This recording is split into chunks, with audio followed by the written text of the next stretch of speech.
실수입니다. 왜 노아가 실수했냐? 오래전에 각인된 것들이 안 바뀌었을 경우 반드시 그것 때문에 어느 날 문제가 올 수 있다라는 걸 우리에게 보여줬어요. 또 하나는 함입니다. 그 노아의 아들 중에 함은 무엇을 못 봤냐? 하나님의 그 시간표 속에 일어날 하나님의 절대적 계획, 하나님의 시간표, 재창조의 시간표의 응답을 못 봤어요. 그래서 그는 아버지 노아를 그냥 육신적인 아버지로만 보았죠. 그 노아, 아버지를 통해 하실 하나님의 계획, 그래서 노아를 어떻게 우리가 봐야 되는지 이런 부분들을 잘 못 봤죠. 그래서 이 함은 대단히 중요한 응답을 놓치게 되었습니다. 그리고 또 하나는 그 셈과 야벳의 경우입니다. 이 셈과 야벳은 하나님의 계획이 뭔지를 정말 잘 알았어요. 그래서 그는 하나님께서 노아를 통해서 하실 일이 뭔지를 알았기 때문에 우리가 어떻게 그 노아를 바라봐야 되는지, 그리고 지금 우리는 무엇을 협력하고 도와야 되는지 이런 것들을 잘 알았죠. 그런데 이 함과 또는 셈, 야벳 이 두 그 분류죠. 하나는 그 함이고 하나는 야벳과 셈이라 했을 때 이 사람들의 행동을 보면 그 차이는 아주 작은 겁니다. 아주 작은 차이요. 그죠? 아버지 노아의 허물을 이렇게 그냥 별 생각 없이 드러낸 것과 또 하나는 그 아버지의 허물이 문제, 이거는 우리가 보호하고 지켜야 될 것이라고. 이 차이는 참 작은 차이예요. 근데 결과는 엄청 달랐습니다. 어떻게 달랐냐면 함에게는 종이 되는, 종들의 종이 되는, 그야말로 참 상상하기 어려운 결과가 왔어요. 그만큼 하나님이 생각하는 것과 우리가 생각하는 좀 다르다고 봐야 되겠죠. 또 반대로요, 이 셈과 야벳은 아주 작은 걸 한 거예요. 그런데 응답은 엄청났어요. 그의 후대 중에 아브람과 같은 사람이 나왔습니다. 그러니까 지금 우리가 지금 어떤 큰 일을 하느냐 작은 일을 하느냐, 큰 일한 사람이 훌륭하고 작은 일은 훌륭하지 않다, 이런 뜻이 아닙니다. 지금의 시대의 흐름을 잘 보고 그 흐름 앞에 내 마음을 조금만 담기만 해도 하나님 우리를 큰 응답과 축복으로 우리와 우리 후대를 이끌어갈 줄로 믿습니다. 그럼 지금이 어느 시대인가요? 그럼 지금 내가 마음에 뭘 담아야 할까요? 지금 시대는 노아 시대와는 달라요. 노아 시대는 방주 만들어야 되겠지만 지금 우리는 방주 만들면 안 되잖아요. 그럼 뭐 해야 될까요? 지금 우리는 사실은 교회 위기를 우리는 보게 됩니다. 오늘날 교회는요, 다 무너졌어요. 뭐 며칠 전에 저를 만나서 이렇게 얘기 나누던 분 이야기를 제가 들으면서 또 한 번 확인하는 거였는데, 교회에서 요즘 성도들이 모여서 예배 때도 무슨 말인지 못 알아듣겠고, 그분 얘기가 그대로 예배를 한다. 무슨 말인지 도저히 모르겠고, 또 뭐 해도 그런 말을 이렇게 표현합니다. 들으나마나 한 얘기 듣고 앉아있고, 또 하나 더 재미있는 건 예배 끝나고 나서 성도들끼리 하는 이야기를 들어보니까 가관도 아니더라 이거예요. 너무 그냥 세상적인 거 자랑하느라고 그러니까 옆에 있으니까 스트레스를 너무 받더라고요. 그래서 내가 교회를 굳이 스트레스 받으러 와야 되나? 이 생각이 팍 들어가지고 교회 그만뒀다. 그래서 우리가 정말 이 예배를 끝나고 나서는요, 진짜 받은 은혜, 그 포럼 하는 거 외에는 다른 걸 하면 정말 안 됩니다. 왜냐하면 세상에 나가면 세상 사람들이 하는 얘기만 들어도 머리가 지끈지끈 하는데, 교회까지 와가지고 그런 그 세상적인 얘기를 굳이 할 이유가 있겠나 하는 거예요. 그래서 교회에서는 늘 은혜의 말씀만 나눠도요, 정말 시간이 부족해요. 그러니까 이거예요. 모이면 뭐 해야 됩니까? 모이면 받은 응답 얘기하고 하나님이 나를 어떻게 축복했는지 받고, 터지면 그거 가지고 증인이 돼서 살고, 이렇게 살아야 되죠. 그런데 교회가 그 역할을 요즘 잘 못하고 있다는 거예요. 교회 위기 시대입니다. 왜냐? 복음이 상실됐어요. 복음의 가치, 중요성이 성도들 가운데 중요하게 여기지 않아요. 복음 그냥 그거는 그냥 뭐 있으나 마나한 거예요. 세상적인 거, 다른 것들이 꽉 내 가슴을 담고 있는 거예요. 생각하고 있는 그게 나거든요. 뭘 생각하냐? 창세기 6장, 11장을 얘기하는 거예요.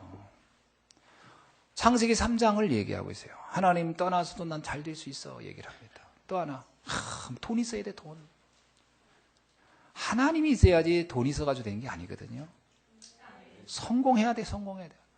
성공하지 말라는 게 아닌데, 성공 가지고 될 것 같으면 성경에는 무조건 성공하라고 써 있겠죠. 아닙니다. 성공하라가 아니에요. 하나님을 내 인생의 주인으로 삼고 하나님이 주시는 힘을 얻어라.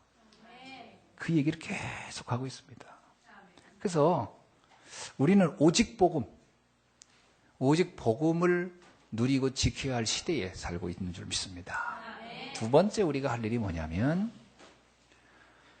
렘넌트들이 세고적으로 일어나야 돼요. 후대가 다 무너져 있어요. 통합교단에서 발표하기를 일반적인 통합교단이면 장로교에서 제일 큰 교단입니다. 뭐 천안에도 통합교단이 제일 많을 거예요. 그 교단의 50%가 주일학교가 없다. 그리고 80%가 미자립이다. 심각한 겁니다. 교회는 이미 다 무너지고 이미 유럽 교회, 미국 교회는 말할 것도 없고요. 그건 더 이상 뭐 사람들이 그러잖아요. 교회인 줄 알고 가보면 교회가 아니고 술집이고 무슨 뭐 이렇게 옷 파는 샵이고 다 맥주 파는 집이고 교회를 찾기가 어렵다. 다 관광 명소고 예배 드리지 않습니다. 근데 한국 교회도 어떻습니까? 교회들이 이제 점점점 십자가만 달고 있지 안엔 텅텅 비어 있어요. 속빈 강정 같다고요. 아무런 힘도 없고 능력도 없어요. 그러니까 자꾸 더 교회는 인본주의 쓰잖아요. 어떻게든지 막 세상적인 방법 써가지고 뭘 이렇게 좀 해보려고. 그러니까 불신자가 보면 더 웃기고 더 수준 낮은 짓을 하고 있는 거예요. 교회 위기 속에서 누가 무너지냐? 렘넌트들이 다 무너지고 있어요. 렘넌트들이 교회에 나갈 이유를 몰라요. 그래서 렘넌트들을 세워내야 되거든요. 우리 자칫 잘못하면요, 렘넌트란 말을 우리 쓰면서 결국 또 내 자녀 중심으로 내 새끼만 그냥 어떻게, 그건 렘넌트 언약을 잡은 게 아닙니다. 그거는요, 불신자들도 다 하는 거고요. 더 웃기는 건요, 동물들이 새끼는 더 위해요. 여러분 보세요. 새끼 얼마나 위하는지. 그런 수준이면은 이거는 우리가 세계 응답받기 어렵습니다. 다른 자녀들의 상태도 보면서 어떻게, 그게 우리에게 준 미션 아닙니까? 이 시대에. 서로 보면서 저들을 어떻게 도울까? 어떻게 우리가 기도해줄까? 그 마음이 없다. 하나님이 우리를 축복할 이유가 뭐 있겠습니까? 그거 붙잡으셔야 됩니다. 이 시대에 렘넌트 살려야 돼요. 그렇죠? 그래가지고 우리 자녀들을 보면서요, 너무 마음을 가지고 기도하고 정말 내 자녀처럼. 세 번째가 뭐냐? 현장 살려야 합니다. 중직자 시대요. 교회 위기 시대요. 렘넌트 살리는 시대요. 그리고 또 하나가 현장 살리는 중직자 시대예요. 현장은 누가 살립니까? 여러분이 살려야 돼요. 여러분이 살고 있잖아요. 여러분이 불신자들 만나고 있잖아요. 그 현장에서 답을 누가 줘야 되냐? 여러분이 줘야 돼요. 저는 제가 어릴 때부터 교회를 오래 다녔어요. 제가 느낀 게 하나 있어요. 교회를 20년, 30년 다녔는데 내가 알고 있는 복음 설명을 못해요. 난 그 설명하는 분을 한 번도 못 봤어, 내가. 심지어 내가 전도사인데 나도 설명 못 하겠더라니까. 그러니 얼마나 수준이 웃깁니까? 아무 말도 못 하는 거예요. 아무 말도. 그냥 이럽니다. 예수 믿으면 좋겠다. 그것도 어찌 보면 좀 나보다 잘 사는 사람 보면 그 말조차도 안 떨어져요. 그 사람 부럽고 침 흘리고 있고. 그나마 나보다 좀 못 살고 어려움이 있으면 예수 믿어야 된다고. 이런 수준이니까요. 말도 못하지. 가서 얘기할 것도 별로 없지. 그럼 예수 믿으면 돈 번대요. 나는 사는 게 별론데. 이게 말도 안 돼요. 또 나의 삶이 또 안 되고 있는데 남들이 볼 때 너는 잘 사냐? 진짜 응답이 뭔지를 나도 모르니까요. 진짜 응답을 세상 사람이 말하는 그런 축복인 줄 알고 그거 다 갖춘 다음에 전도할 거라고 생각해요. 그건 그 갖춰도 전도 안 될 겁니다. 왜 전도는 그게 전도의 비밀이 아니에요. 여러분 내가 잘 사는데 복음 전하려고 해보세요. 그러면 사람들 도리어 넌 잘 사니까 그러고 있지. 이렇게 또 이해해요. 한가하다야. 돈도 많고 시간도 많고. 그거 가지고 전도 안 됩니다. 내가 어렵게 살면요. 아이고 너부터 응답받아라. 또 이렇게 나옵니다. 그러니까 우리가 전도를 한다고 할 때 삶의 기준 가지고는 아무것도 안 돼요. 잘 사도 안 되고 못 사. 그건 기준이 안 됩니다. 불신자를 보세요. 우리보다 훨씬 나은 것도 많은데. 정말 다 가지고 있는데 하나 없어서 무너지는 걸 보여야 돼요. 영적인 상태가 보여야 돼요. 그거 말해줄 수 있어야 됩니다. 근데 그걸 누가 말합니까? 내가 말해줘야지. 내 가족들이 복음을 써서 저렇게 시달리는 걸 누가 설명해 줍니까? 내가 설명해 줘야지. 그래서 중직자 시대를 연 거예요. 그 중직자들 예배 드리고 훈련받고 준비하고 하라는 거예요. 저는 그래서 중직자 집사님 이상은 좀 임직교육 좀 참여하라고 그렇게 얘기하는데도 별 아직은 감이 안 오나 봐요. 그건 양심인 것 같아요, 저는. 내 주변에 무너지는 사람들 도와주는 건 양심이죠. 예를 들어 물 빠져 죽어가는 사람 보고, 아이고, 저 죽고 있네, 저 어떡하냐, 저 죽고 있어. 그래, 좀 있으면 죽겠네. 이러고 있으면요, 이거 사람이 너무 이게 이상한 거지요. 도와줘야지. 뭐 나무를 던져준, 줄을 근데 문제는 뭘 던져줄지를 구분을 못하고 있다면, 이게 보통 심각한 게 아니에요.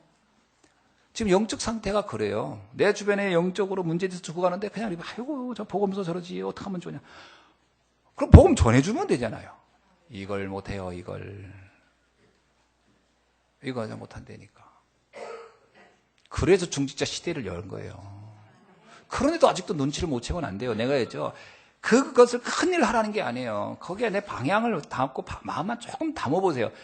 우리 후대가 어떤 축복을 받는지 상상할 수 없는 축복을 받습니다. 근데 여기에 너무 무관심하면 어떻게 됩니까? 아까 얘기했죠. 종의 종이 된다. 이 말은요. 사람들 밑에서 막 눈치나 보고 살게 돼요.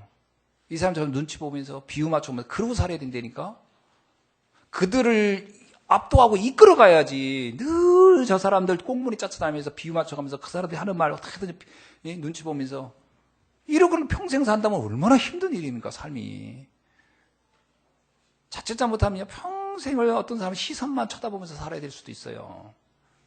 뭐 종이라고 해서 옛날 같은 그런 종이 존재합니까, 요즘은. 그러나 삶이 그럴 수 있어요. 기도 못 피고 말 한마디 못하고 그저 눈치나 보고 살고 숨도 제대로 못 쓰고 이렇게 살게 되면 곤란하죠. 이거를 압도해야 됩니다. 복음 전해야 돼요. 중직자 시대의 의미를 아셔야 됩니다. 그래서 제가 예배 끝나고 포럼도 하시고 예배 끝나고 임직자 교육도 하고 이거 왜 하겠습니까? 저도 피곤해요. 사실 저도 예배 한번 드리고 그런데도 돼요. 누가 뭐 저보고 하라고 하는 사람이 있습니까? 그렇잖아요. 제가 누구한테 뭐 허락을 받아야 됩니까? 저도 예배 끝나고는 좀 기진해가지고 피곤해서 집에 가면 기절하듯이 자는데 그러나 필요하다고 느끼는 거예요. 제가 보면서 느낀 거예요. 저희 부모님이 다 중직자이기 때문에 제가 어릴 때부터 교회에서 자라면서 봤어요. 설명할 수 있는 중직자 한 명도 내가 못 봤다니까. 이번에 왔던 그 분이 그러잖아요. 내가 복음을 알아야 됩니다. 이분이 재밌는 얘기예요. 복음이 뭔데요? 교회를 오래 다녔더라고요. 여기 천안에 아주 큰 교회를. 그럼 사람이 교회 큰 교회 다녔더니 좀 외롭대요 그러더라고요. 그렇지 않은 사람 없으니까 아는 척도 안 하고. 자기도 큰 교회 가니까 살짝 있다 나오고 그랬대요. 근데 문제는 뭐냐? 아무것도 몰라요 이분이. 근데 내가 그래서 구원 받아야 됩니다. 그때 구원은 또 뭐예요? 그러더라고요. 이야, 복음도 몰라 구원도 몰라. 그럼 도대체 뭘 알고 다닌 거예요? 아무것도 모르는 거예요. 교회의 위기입니다. 그걸 누가 설명해 줘야 되죠? 여러분이 설명해 줘야 돼요. 옆 사람한테 인사합시다. 제발 설명 좀 해봅시다. 다시 한 번요. 제발 좀 설명 좀 해줍시다. 다시 할래요? 다른 사람한테 맡깁시다. 그러면 안 돼요. 다른 사람한테 맡기면 안 되고 여러분이 해주셔야 돼요. 그런데 지금 할 수 있냐라고 하면 힘들어요 하거든요. 어렵습니다. 이게 묘하게요. 어려워요. 왜 어려운 줄 아세요? 이거를 팔라 하면 쉬울 거예요. 이걸 팔라 하면. 이 컵인데 살래요? 괜찮은데 내 보기에 색깔도 괜찮고 안 좋아도 막 얘기할 수 있어요. 근데 안 보이는 하나님에 대해 설명하려면 이게 도대체 어떻게 해서 어디까지 그 얘기해야 되는지 이 말을 이 사람이 어떻게 알아들는지 굉장히 애매할 수 있습니다. 그래서 내게 있는 것 줄 수밖에 없어요. 내 안에 충만하면 나도 모르게 막 나오거든요. 저는 가끔 제가 전도할 때마다 느끼는 거예요. 이걸 이 사람이 알아들을까? 물고기는 물에서, 새는 하늘에서. 이거 얘기도요, 이게 우리끼리 하니까 자주 들었지, 이 말을 이게 무슨 뜻인지 알아들어갔어. 인간은 하나님의 형상. 이것도 얼마나 어렵게요. 어저께 우리 세례자 교육했거든요. 그래서 우리 경민이, 그 다음에 서원우 앉혀놓고, 복음을 설명하는데, 인간은 하나님의 형상대로 이렇게 해놓고서 얘들이 하나님의 형상이라는 게 이해가 되려나? 그런 생각하는데 어떻든 또 끝까지 잘 듣더라고. 그래서 아이고 그래 영은 영어로 통한다더니 제법 알아듣는 걸. 나중에 이제 포럼했더니 뭐라는지 얼마나 기특하게요. 세례의 중요성을 알았습니다. 선우가 그러는 거예요. 세례의 중요성을 함부로 받으면 안 된다는 것도 알았다는 거예요. 그래서 네가 받을 자격이 있는가 보다 내가 그랬어요. 근데요 성인 되고 어른인데도 이 얘기하면 못 알아들어요. 그게 이게 영은 영적인 세계가 있다는 거예요. 제가 그러다 보니까 참 말하면서도 이걸 이분이 알아들을까 이런 생각을 하지만 또 놀라운 것은 성령이 알아듣게 하면요 나는 개떡같이 말했는데 철떡같이 알아들어요. 그때 이거 하나님이 하시는구나 이거 또 한 번 느끼죠. 그러나 어떻든 뭐 개떡이든지 철떡이든지 하긴 해야 될 거 아닙니까? 하실 수 있어야 돼요. 잘한다고 하는 거 아니에요. 잘할 필요는 없습니다. 뭐 유창하게 뭐 우리가 무슨 뭐 아나운서처럼 하겠습니까? 잘할 필요가 없어요. 그러나 하고 싶은 마음이 있어야 되고 어떻든 내 수준에서는 할 수 있어야 돼요. 아멘. 한마디도 못하는 거는 이건 또 다른 문제예요. 자, 왜 우리가 해야 됩니까? 이유는 내 주변이 다 병들어서. 왜 해야 됩니까? 우리 주변의 사람들은 다 비정상적으로 지금 삶이 무너져 있었어요. 한 사람도 예외가 없어요. 참 신기한 거. 한 사람도 예외가 없어요. 다 무너져 있어요. 시달리고 있어요. 그 강도는 다 좀씩 다를 뿐이에요. 강도는 다르지 다 똑같아요. 이번에 지구 뒤편에서 일어난 모슬렘 국가에서 일어난 일들 아시죠? IS. 사람들을 막 짐승 죽이듯이 죽입니다. 그게 정상인 것 같아요? 비정상이죠. 근데 그게 왜 그럽니까? 난 이해돼요. 사단에게 잡혀있다면 뭔 짓은 못하겠어요. 뭔 짓은 못하겠어요. 또 이번에 독일에 그 비행기 조종사가 150명을 데리고 그냥 자살했어요. 이 사람이 겉으로 보기엔 멀쩡하고요. 그리고 여러분 생각해보세요. 조종사 정도 되면 성공한 거예요. 세상으로 말하면. 성공했는데 문제는 그 영적 문제라. 여러분 손 하나가 없는 거는 심각한 문제 아닙니다. 눈이 안 보이는 거 심각한 문제 아니에요. 헬런 켈러 같은 사람들, 크로스비 같은 사람들 장애가 있지만 그들은 시대를 살렸어요. 수많은 사람에게 생명을 준 사람들이죠. 복음의 대언자가 돼서. 그러나 사지 멀쩡하고 많이 배웠고 똑똑하고 성공했는데 수많은 사람을 죽였어요. 뭐의 차이입니까? 영적 문제예요. 영적 질병. 이거는 눈으로 잘 안 보여요. 여러분 대구 지하철 방화범 아시죠? 그날 그 시간에 지하철을 탔다는 이유만으로 다 죽었어요. 이번에 비행기 위원이 탔다는 이유로 다 죽은 거예요. 그 조종사가 자기를 데리고 알프스산에 떨어질 줄 누가 예상이나 했겠습니까? 이번에 아는 목사님이 프랑스 집회가 있어서 이제 가는데 그러더라고요. 겁이 나네. 비행기를 6번인가 탄대. 4번인가 6번인가. 이제 프랑스 갔다가 스페인 갔다가 그 다음에 이제 영국도 갔다가 이렇게 이제 또 나와서 이탈리 들렸다가 온대요. 많이 타는 거지. 그래서 하는 얘기가 그 비행사 조종사들이 하나같이 영적 문제가 없어야 될 텐데 어디가 더 들이받을지 어떻게 알아요? 불안하다 그러더라고요. 내가 그래서 기도해 드릴게요. 옆에 있던 목사님 또 웃겨요. 나 그래서 안 가. 해. 무서워서. 여러분 안 가는 것도 답이 아니고 문제는 내 옆에 있는 사람이 누군지를 알 수가 없어요. 묻지마 살인이 왜 일어납니까? 아무 이유도 없어요. 나하고. 이번에 동두천에서 할아버지 할머니가 사는 집에 새를 놨어요. 그 마을에 있는 한 50대 남자가 새 살았어. 근데 그 사람은 어려운 사람이라 할아버지가 새를 아주 낮춰서 냈나 봐요. 근데 이 사람이요. 살다가 자기가 생활이 더 어려워져가지고 월세를 못 내니까 보증금도 다 까먹고 전기세도 못 내고 그러도 또 집에 들어오지도 않고 그러니까 이 할아버지 생각에 다른 사람들이 놔야 되겠다. 도저히 안 되겠다 싶어서 이제 방을 다시 정리하려고 하는데 그 사람 물건은 아직 있고 그러니까 좀 애매한 상태예요. 근데 이제 이번에 무슨 일로 이제 그 사람이 왔는데 자기 들어가서 자기 해달라고.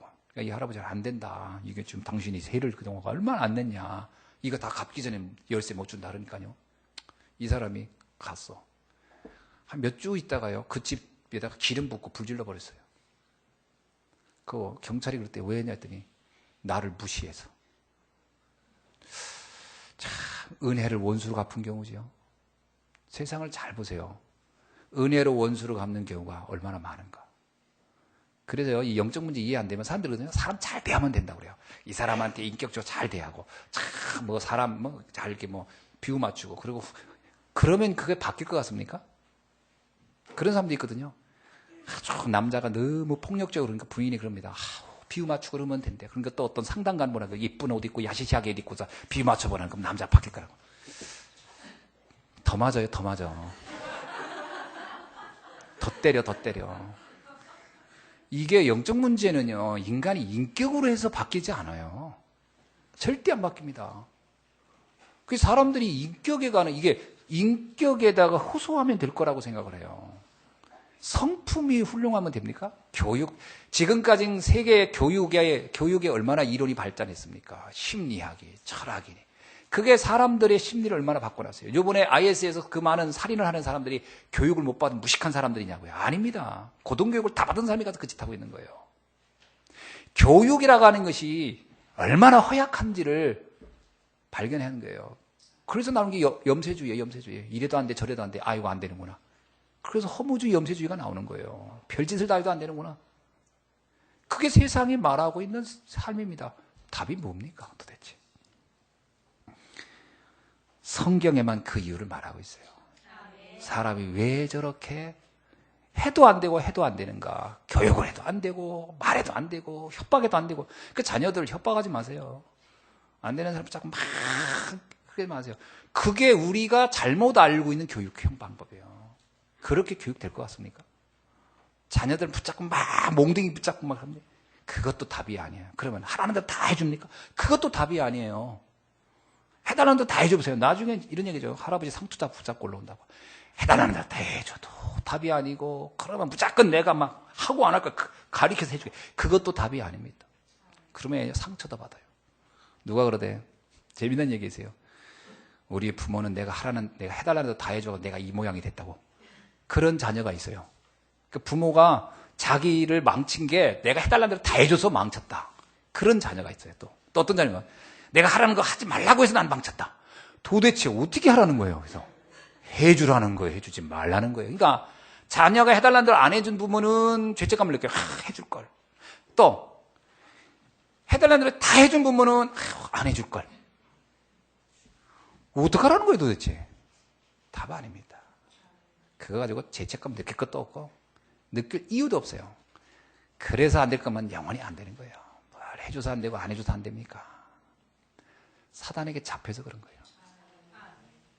성경이 그걸 말하고 있어요. 여러분 어렵기 때문에 내가 이렇게 비참해졌다? 천만의 말씀이에요. 어려운 중에 승리하고 일어나는 사람들이 얼마나 많은데요.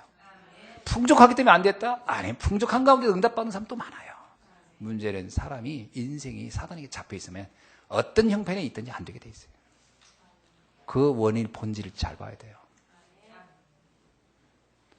그런 걸 이해 못하니까 늘 누구 탓하는 거예요. 누구 탓. 부모 탓하고 형제 탓하고. 그래서 내가 이렇다는 거예요. 아닙니다. 그 탓을 해보세요. 그분한테 가서 얘기해보세요. 당신 때문에 이래. 그러면 그분은 그분대로 또 피해 입은 거 많아요. 그렇게 할 수 없는 본인의 심정은 또 오죽했겠어요. 많습니다. 이유는 다 있어요. 그게 답이 아니라니까요. 제가 심리학 상담을 제가 3년 안 했습니까? 3년 하면서 웃겼어요. 하면서 그때는 그 웃긴지도 몰랐지. 베개를 하나 놓고서 이게 너를 괴롭힌 사람이라고 여기고 때려라. 그래서 속 시원하거든. 풀렸다 그래. 풀리긴 뭘 풀려? 또 생각나는데. 이게 상담학을 해보면 웃기고, 그게 또 그 쇼라도 해야지 또 풀리고. 답이 안 됩니다. 절대 안 돼요. 여러분, 성경에만 그 원인과 답을 말하고 있어요. 이거를 사람들은 못 알아들어요. 그게 우습게 볼 일이 아닙니다, 이거. 진짜 중요한 얘기예요. 요한복음 8장 40절에 너희 아비 마귀가, 너희 아비 마귀입니다. 우리는 마귀에게 속아 살고 있었다라는 거, 그것부터 인식해야 돼요. 그래서 내 인생이 안 됐구나. 왜 우리가 집착하고 중독합니까? 중독된 이유, 마귀에게 속아서. 왜 우리가 무기력하고 무능했습니까? 마귀에게 속아서. 왜 우리는 뭘 해도 매달 선택이 안 좋은 선택이 해줄까? 마귀에게 속아서. 속은 겁니다. 비교하고 열등감 느끼고 마귀에게 속아서. 염려하고 걱정하고 복잡하고 우울하고 마귀에게 속아서. 깨달으셔야 돼요. 원인을 정확히 봐야 답도 나오는 거지요. 요한복음 3장 8절 너희 아비 마귀를 이길 하나님의 아들이 온 것은 마귀의 일을 멸하려 하심이니라. 정말 그리스도가 이해되면요, 인생의 모든 문제가 풀리기 시작합니다. 그래서 진리를 알지니 진리가 너희를 자유케 하리라. 이 말이 굉장한 얘기예요. 참 자유로워야 돼요. 복음을 알면요 자유로운 겁니다. 성경에 말하는 인간의 문제의 시작은 창세기 3장에서 시작됐다고 말하고 있어요. 그렇죠? 하나님이 필요하지 않다라고 하는 것부터 온 문제예요. 그래서 우리가요, 하나님 필요 없다 이 말은 굉장히 심각한 문제예요. 그러니까 불신자들이 난 하나님 없이 살 수 있어. 그거 정말 보통 착각이 아닙니다. 인간은 하나님과 함께 하도록 돼 있어요. 그리고 창세기 6장에 왜 빠지냐? 물질을 가지면, 그러니까 하나님을 떠나 있기 때문에요, 물질 중심적인 사고가 당연한 겁니다. 아니, 사람이 하나님에 대한 믿음이 없지. 그런데 아무것도 안 믿고 난 산다? 그거같이 불안한 게 없어요. 그러니까 뭐라도 믿는 거예요. 뭐라도 잡아야 돼. 그래서 물질 중심으로 가는 겁니다. 그거는 자연스러운 결과예요. 그 다음에 또 성공. 성공에 대한 집착은요, 하나님 떠나 있을 때 그 물질과 성공 중심은 당연한 겁니다. 그렇게 안 사는 것도 이상한 거예요. 그렇게 살게 되는 게 돼 있어요. 얼마나 그게 우리를, 그러니까 내가 불안함, 초조함, 이런 것을 그거라도 붙잡아야 그나마 조금 위로가 되니까요. 근데 문제는 뭐냐면 하나님을 만난 이후에도 이 흔적이 남아서 나를 계속 나도 모르게 괴롭히고 있는 거예요. 쉽게 말하면요, 하나님 만난 이후에는 이것들이 별로 중요하지 않다고 탁 놓을 수 있어야 되는데 왠지 모르게 두 가지를 같이 붙잡고 있는 거예요. 양다리 걸치는 거예요. 그러니까 하나님의 은혜도 잘 못 누리지. 그렇다고 물질이 갖는 그 힘도 사실 굉장히 허약하거든요. 그것도 아닌 것 같기도 하고, 또 그렇다고 노찬이 아깝고, 계력이라 먹을 수도 없고 놀 수도 없고. 그래 놓으면요, 신앙이 굉장히 혼란스러워요. 왜 신앙생활이 혼란스러운지 아세요? 신앙생활을 갈등하는 사람의 특징이 있어요. 두 개를 다 잡고 있어서 그래요. 갈등하면 안 돼요. 라합 보세요. 라합. 갈등이 없어요. 아닌 거예요. 딱 볼 때 라합이 알잖아요. 이건 아니다. 이 백성은 이미 끝났다. 하나님을 내가 붙잡아야 살겠구나. 그 갈등이 없는 거예요. 근데 이 나라에 사는 것도 괜찮아 보이고, 이스라엘 백성이 온다고 하는데 그 사람들도 괜찮아 보이고, 양다리를 살살 줄 땡겨가면서 어떻게 좀 살 수 없을까? 그러니까 힘든 거예요. 피곤한 거예요. 하나를 딱 잡으셔야 돼요. 따라합시다. 하나를 제대로 잡자. 아멘. 근데요, 그 안에 모든 게 다 있어요. 사실은 그 안에 다 있어요. 그건 또 영적 비밀이라 이거 설명하기가 참 어렵긴 한데, 여러분, 성경이 그 사실을 우리에게 많이 얘기하고 있어요. 자, 그런 중에 오늘 말씀 들어갑시다. 바벨탑 이야기입니다. 자, 오늘 바벨탑 이야기를 가만히 보세요. 사람들이 바벨탑을 세웠고 살았어요. 성읍을 건설하고 탑을 세워서. 근데 그걸 하나님이 용납이 안 된다는 거예요. 그래서 이 바벨탑을 흩어버렸어. 근데 내가 이거 읽으면서 느낀 거예요. 하나님 참, 이들을 왜 이렇게 이들에게 징벌을 했을까? 왜 벌을 내렸지? 이해가 안 되더라고요. 벌 받을 짓을 한 것 같지가 않아, 아무리 봐도. 근데 잘 봐야 됩니다. 누가 바벨탑을 건설했는가 하는 거예요. 함의 후에 가인의 가나안, 함의 후예가 가나안이고, 가나안의 후예 중에 나온 게 니무롯이라는 사람이에요. 니무롯이라는 사람이 이 바벨탑을 세운 거예요. 그러니까 바벨이라는 도시를 건설한 거예요. 자, 그럼 니무롯이 누구냐? 창세기 10장 8절에서 12절에 자세하게 기록되어 있어요. 니무롯이라는 사람은 최초의 왕입니다. 사울왕은 이스라엘의 최초의 왕이지만 니무롯은 인류 역사 최초의 왕이에요. 그래서 아수르라는 나라의 문헌을 보면 아수르를 건국한 건국의 신이 누구냐? 니무롯이에요. 그래서 니무롯은 아수르도 건설했고 니느웨이도 건설했고 바벨도 건설해요. 이 사람은 최초로 거대한 왕국을 건설한 사람이에요. 근데 이 사람을 뭐라고 표현했냐면 용감한 사냥꾼 그랬어요. 그 용감한이라는 잔인하다라는 뜻입니다. 원래 언어가. 잔인한 사냥꾼인데 그 사냥꾼은 동물을 사냥하는 사냥꾼이 아니고 사람 사냥꾼이라는 뜻이에요. 잔인한 사람 사냥꾼이에요. 이게 이 사람이 그렇게 해서 권력을 얻어서 세운 거예요. 그게 바벨이라는 도시를 건설한 겁니다. 그러니까 이 사람은 아주 잔인한 독재자였어요. 거대한 왕국을 만들었어요. 그런데 이 사람이 가장 큰 실수는 뭐냐? 잔인함도 있었지만 스스로 자신이 신이라고 해서 신격화했어요. 나는 신이다. 짐이 신이다 그랬어요. 니무롯을 사람들 하여금 신으로 섬기게 했어요.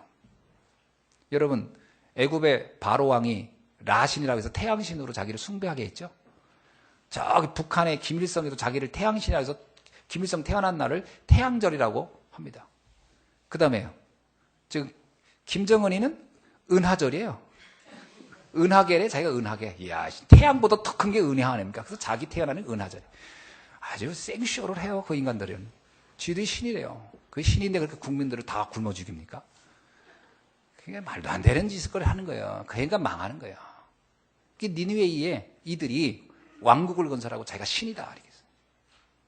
그러니까 하나님의 보면 하나님은 그러니까 이게 놔두면 안 되겠는 거예요. 그래서 흩은 겁니다.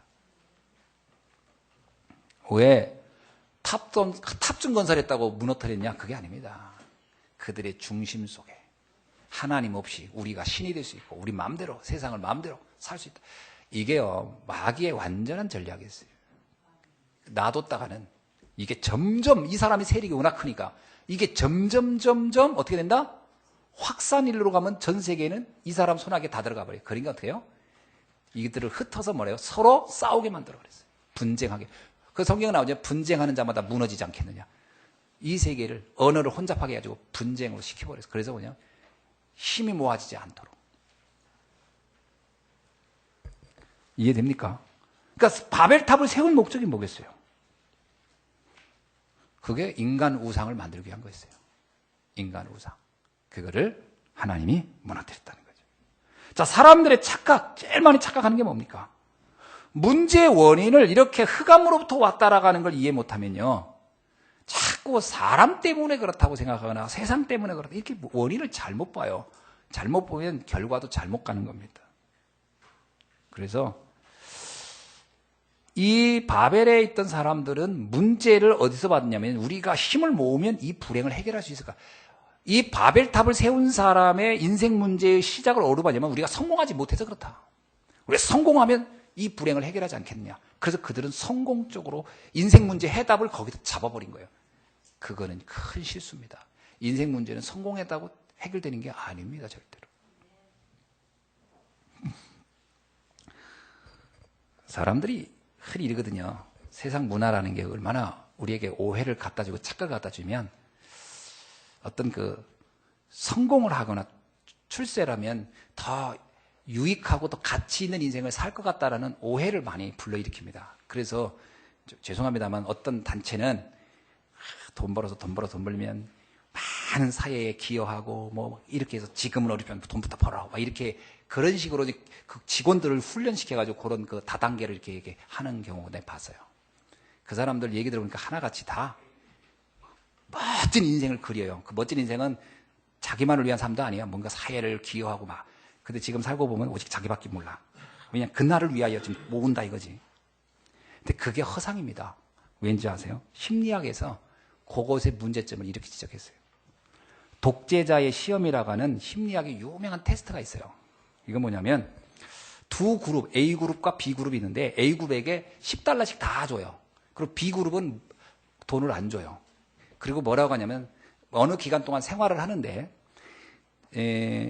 서로 어려울 때마다 협력하고 그리고 서로 생산, 그 그룹이 더 많은 이익을 남길 수 있다라고 할 거나 할 때는 서로 기부할 수 있다라고 했어요. 기부하고 이렇게 하라 이렇게 했어요.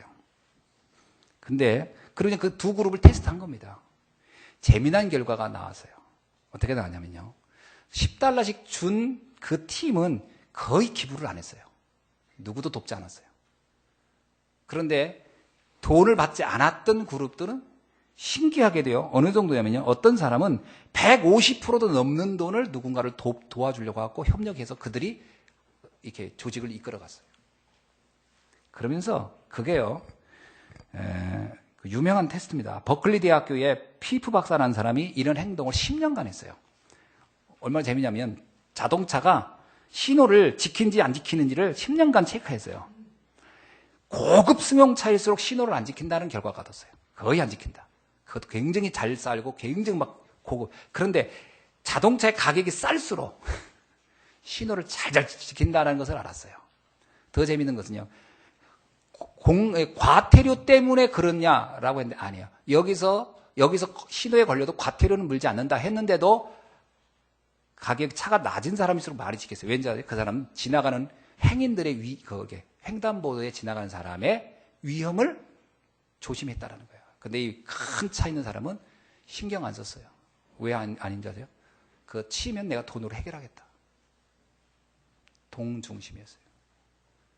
그걸 보고서 잘 살수록 법규도 안 지키고 사회적인 기여도도 낮다라는 것을 보았어요. 이게 피프 박사의 결론입니다. 뭐라고 나왔냐면 이런 행동은 인간이 자신이 부유하다고 느낄 때 타인에 관한 관심이 적어지기 때문이다 그랬어요. 실제로 빈곤층일수록 어려운 일을 극복해 나가기 위하여 서로 돕는 등 대인관계가 원만하게 되는 것은 중요하게 여기고, 부유층일수록 모든 문제는 돈으로 해결할 수 있다는 생각에 타인의 관심을 별로 두지 않는다라는 결론이 나왔다. 그래서 이 피프 교수가 했어요. 많은 부자들이 사회에 기부할 것 같지만 않는다. 정말 중요한 일을 할 때 보면 어려운 사람들이 하는 것이 훨씬 효과적이다. 그래서 기부에 대한 대통령 선거라든가 무슨 기부할 때 이걸 통계로 해가지고 기부 대상자의 수준을 낮춰라 그랬어요. 근데 그게 훨씬 효과적이었다라고 그래요. 그러면 돈 많은 사람이 하는 건 뭐죠? 그거는요, 자기 이익을 얻기 위해서 이미지 메이크하기 위해서 하는 것이지 실제로는 마음은 없는 것이다. 그게 이 피프 박사의 결론이었어요. 이걸 볼 때 우리가 뭘 생각합니까? 많은 이론적인 어떤 주장들이나 생각들이 대부분이 허상에 가까운 경우가 많습니다. 주의 일을 할 때요, 나중에 한다고 하는 것은 거의 잘 안 돼요. 그리고 그 사람의 응답받는 경우도 쉽지 않습니다. 없을 때부터 해야 돼요. 그렇죠? 그래야 하나님이 그 사람의 그릇이 되기 때문에 더 채워줍니다. 그렇다고 해서 이 말을 오해해가지고 하나님은 가난한 사람만 쓰는가? 아닙니다. 절대 안 그렇습니다. 성경에 보면 부유한 사람이 주를 위해서 큰 일을 한 게 많아요. 가이오 같은 사람, 오바다 같은 사람, 브리스과 아굴라 같은 사람 많습니다. 그러면 이들이 특징이 뭘까요? 이들은 나중에 벌어서 하지가 아니라 어려울 때부터 주의 일을 위해서 했던 사람들이에요. 그래서 하나님이 그들을 채워준 겁니다. 그러니까 하나님이 볼 때는요, 이 사람은 얼마나 돈을 많이 주든 적게 되든 주를 위해서 중심이 가 있는 사람이에요. 그러니까 그 일을 꾸준히 할 사람이에요. 그러면 하나님이 거기에 더 큰 응답과 축복을 주겠죠. 이런 부분들이 우리에게 신앙생활에서 굉장히 많은 것들을 생각하게 하는 겁니다. 그래서 우리 랩런트들을요, 지금부터 진짜 하나님이 쓰는 큰 그릇으로 키워주려면요, 지금부터 내가 주를 위해서 어떻게 할 것인가를 하나하나 알려줘야 됩니다. 그래서 헌금도 같이 하고요. 왜 우리가 하는 줄 아느냐? 이것이 하나님이 기뻐하는 것이고, 우리가 돈 중심이 아니라 정말 하나님 중심이라는 것을 고백하는 현장이다. 바누아투 사건 같은 경우도 보면서 이거 우리 기부해야 된다. 이거 하는 것은 우리가 당연한 의무와 양심이다. 그러면 아이들이요, 지금은 작은 동전 하나 하지만 커가면서 이 아이의 그릇이 커가지고 인격이 커가고 삶이 커가는 거예요. 그 사람, 그 큰 나무 밑에 많은 새들이 깃드는 겁니다. 그런데 그렇지 않으면요, 남는 거는 통장에 돈 액수밖에 안 남아요. 아무 내 주변에 사람도 없고요. 이 땅을 위해서 가치 있는 일을 위해서 한 것도 아무것도 없고 남는 게 뭐냐면 자칫 잘못하면 이랬어요. 재물을 남겨놓으면 분쟁을 만들어 놓고 가는 것과 다를 바가 없어요. 의미 있는 삶을 살다 가야 돼요. 가치 있는 삶을 살다 가는 신앙인이 돼야 됩니다. 그렇죠? 그런 부분들을 우리는 사람들의 착각이 너무 많다라는 거예요. 그래서 하나님은 우리가 이런 착각에서 빠져나가기를 원하는 겁니다. 왜 헌금을 하라고 할까요? 하나님이 11조가 필요한 분입니까? 아닙니다. 내가 하나님 중심의 삶을 살고 있다는 것을 고백하고 내 인생이 그만큼 더 풍성한 삶이 시작되고 우리 후대가 축복받게 되는 줄로 믿습니다. 그래서요, 주님도 보면 세계복음화를 할 때 보면 우리가 우리 자신이 가지고 있는 능력과 상관없이 오직 하나님께 내 인생을 바치고 드리는 사람들을 통해 하나님이 큰 역사를 이루어 가신 것을 볼 수 있습니다. 자, 그러면 하나님의 책망과 그 해결책은 뭘까요? 왜 하나님은 바벨탑을 흩으셨을까요? 여러분들 잘 알듯이요. 한번 봅시다. 주님이 4절에 보니까 자, 우리가 13절부터 4절을 보면 이렇게 나옵니다. 이들이 벽돌을 만들고 견고히 굽자. 벽돌로 돌을 대신하여 역청으로 진흙을 대신하고 성읍과 탑을 건설하였어요. 그리고 그들은 탑을 꼭대기 하늘에 닿게 하였습니다. 우리 이름을 내고 온 지면에 흩어짐을 면하자. 그러자 하나님이 뭐라 하냐면 그들을 흩으셨도다. 여기에 바벨탑 사건의 가장 중요한 키는 흩으셨다는 겁니다. 흩은 겁니다. 왜 흩었을까? 아까도 얘기했지만요. 이 니므롯은 힘을 규합하여 우상화되어 있었어요.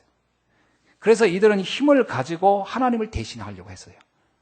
그것을 하나님은 흩어버렸습니다. 근데 이들이 사람을 의지하고 물질을 의지하고 성공을 의지하는 한 하나님을 절대 의지하지 않습니다. 절대 의지하지 않아요. 그래서 하나님은 그 사람이 어디 곳에, 그러니까 그 인간이 하나님이 아니면 안 된다는 것을 고백해야 하도록 해서 이들을 흩어버린 거예요. 자, 이것은 우리가 말하는 원리스하고는 다른 겁니다. 이들이 말하는 그 결합은 이해관계를 위해서, 동기를 위해서 똘똘 뭉친 거예요. 그거는 주님은 흩은 거고요. 우리가 원리스라고 하는 팀워크는 뭐냐면 그것은 나의 이익을 위해서 뭉치는 게 아니라 하나님의 계획을 위해서 모이는 거죠. 그걸 원리스라고 합니다. 원리스는 모여가지고 맨날 회의한다고 원리스 되는 게 아니에요. 하나님의 비전과 소망이 같으면, 인생의 방향이 같으면 1년에 한 번 모여도 금방 통합니다. 그게 원리스예요. 그러나 스스로 자기의 남은 숨은 동기와 야망을 가지고 모이면 매일 모여도 안 돼요, 원리스가.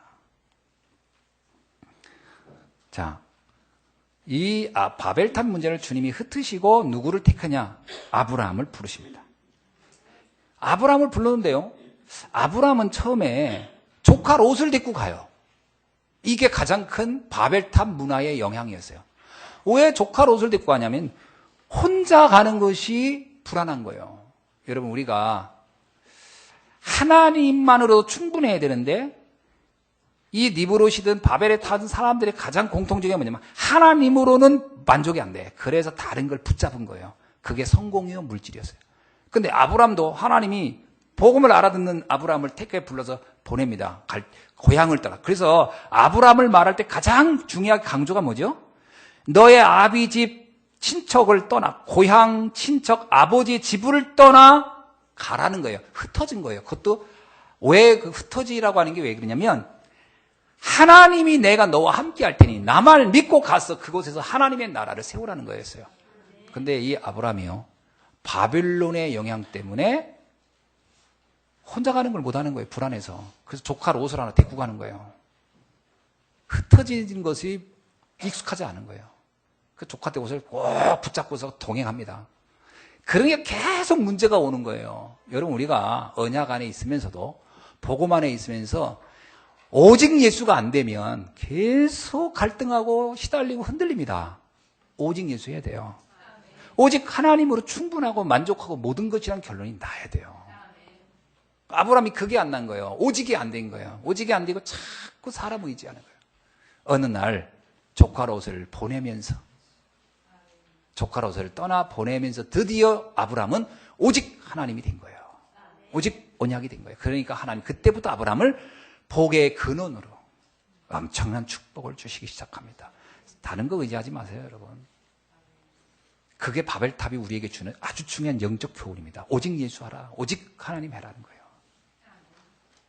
아멘이죠? 그래서 아브라함 여기엔 떠나라, 흩은다. 이 말이 굉장히 중요한 의미를 갖고 있는 거예요. 자, 옆 사람 인사합시다. 이제 흩어집시다.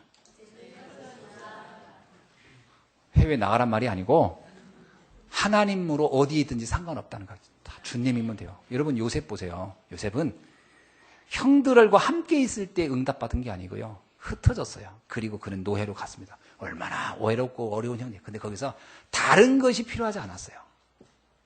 다 오직 하나님이 나와 함께. 그것이 다입니다. 그 응답이 여러분 되기를 바랍니다. 말씀을 맺습니다. 사람들의 가장 큰 실수가 뭔가? 내 인생을 내가 하려는 것 때문에 그렇습니다. 하나님이 내 인생의 주인으로 붙잡기를 주의 이름으로 축원합니다.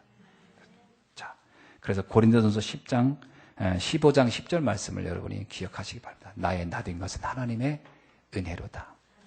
두 번째입니다. 각인을 바꿔야 돼요. 내 안에 각인된 게 있어요. 바벨의 문화에 각인된 게 있어요. 뭐죠? 하나님 외에 다른 게 꼭 필요할 것 같은 거. 이게 필요할 거고 저게 필요할 것 같고 그것으로부터 벗어나야 돼요. 아니다. 난 주님이면 족하다. 주님이 나와 함께하면 족하다.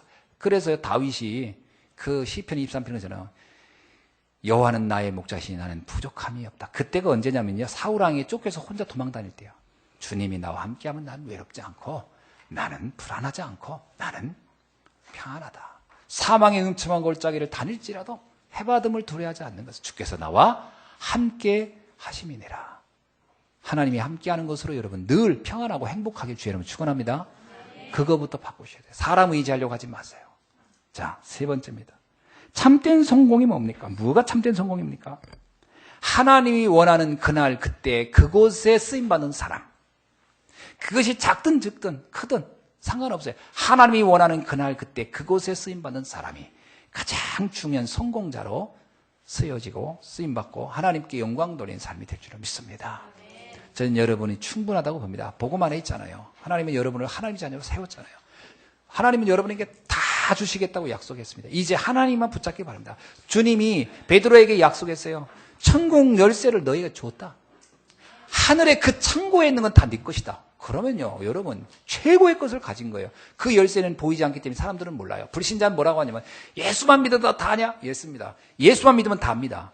뭐가 더 필요하겠습니까? 여러분, 뭐가 더 내게 필요한 게 있겠습니까? 솔직히 말하면 그게 자꾸 다른 게 필요하다고 하는 것만큼 난 속는 거예요. 아닙니다. 족할 옷이 필요한 게 아니에요. 주님이면 족한 거예요. 아멘. 그래서 한번 인생을 다시 한번 결단해 보세요. 하나님, 이젠 내가 더 이상 내가 족할 옷 같은 뭔가 의지하는 것이 아니라 하나님만 바라보겠습니다. 내 인생을 하나님이 책임져 주옵소서. 그 일의 증인이 되어서 사람들에게 말해보세요. 오직 예수 했더니 나는 이런 축복을 받았노라고. 그런 증인이 되기를 주의 이름으로 축원합니다. 아멘. 하나님 감사합니다. 오늘 주신 말씀 붙잡고 다시 한번 오직 예수 되는 축복의 비밀을 붙잡는 날이 되게 하옵소서. 예수 그리스도의 이름으로 기도하옵나이다. 아멘.